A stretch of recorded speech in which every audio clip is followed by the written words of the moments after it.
Visu savu zūdīšanos metiet uz viņu, jo viņš gādā par jums. Pētera 1. vēstule, 5. nodaļa, 7. pants. Bieži būdama pārgurusi un apmulsusi, viņa tomēr ir centusies runāt ar bērniem laipni, patstāvīgi viņus ar kaut ko nodarbinot, lai tie būtu laimīgi un vadīt viņu kājas pareizā ceļā. Viņa domā, ka neko nav padarījusi, tomēr tas tā nav. Viņas vārds ir rakstīts Jēra dzīvības grāmatā.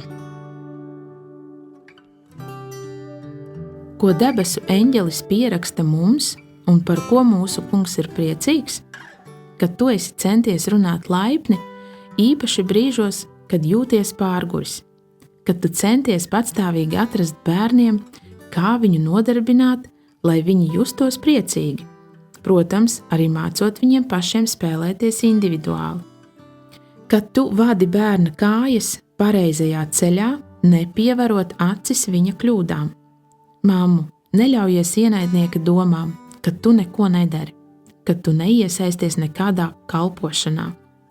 Šī ir vislielākā tava kalpošana. Tavs vārds, ejot ar Jēzu kopā audzināšanas darbā ik uz soļa, ir ierakstīts Jēra dzīvības grāmatā. Dievs par tevi gādā un rūpējās ik brīdi. Visas savas raizes, satraukšanos, rūpes, bēdas viņš aicina mest uz viņu, atdot viņam lūgšanā. Reiz kādā svētrunā sludinātājs sacīja: reizēm mēs pie Dieva ejam ar savu mugursomu, kas pilna ar visām raizēm, tad to mugursomu izkrāmējam Dievam priekšā lūgšanā, pēc tam sakām āmen, pieceļamies un ejam. Bet tad pēkšņi atgriežamies sacīdami: kungs, es kaut ko aizmirsu. Paņem visas izkrāmētās raizes, saliec atpakaļ savā mugursomā un ej atpakaļ savās dzīves gaitās.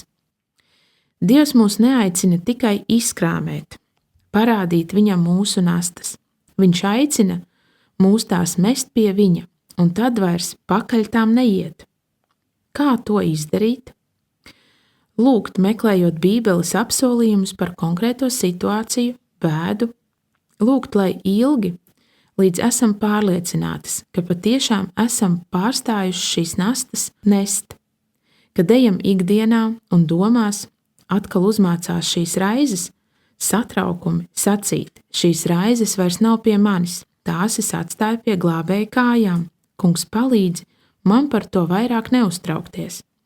Ik katru reizi par tavu bērnu, viņa audzināšanu, attiecībām ar visu pārējo atdot debesu tēvam. Viņš zina, ko ar to darīt, un tev paliks vieglāk.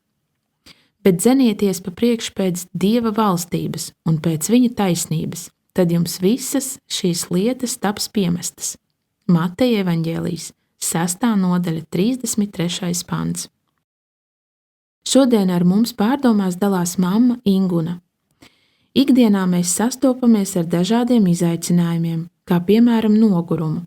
Vai būtu iespējams no šādām situācijām izvairīties?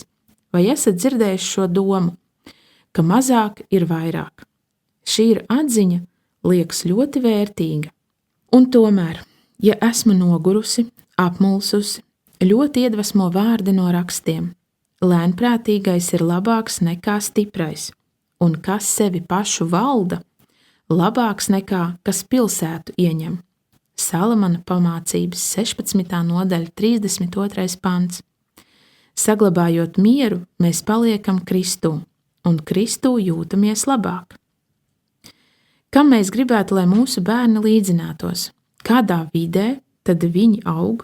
Kādā ir ietekme mūsu priekšzīme? Tādēļ tik svarīgi ir būt savaldīgiem un laipniem, arī nogurumā un bērnu laipni virzīt. Ja kas viņam būtu misējies, vērtīgi to pārdomāt un par to lūgt mūsu kungu pēc viņa svētības. Patstāvīgi viņus ar kaut ko nodarbinot, lai tie būtu laimīgi. Vai dzīvojam laukos, ir dārziņš, dzīvnieciņi. Lai debes Tēvs ikvienu svētī, nest savas nastas un visus lūgumus laicīgi pie mūsu mīļā kunga, lūdzot viņam gudrību. Visu savu zūdīšanos metiet uz viņu, jo viņš gādā par jums.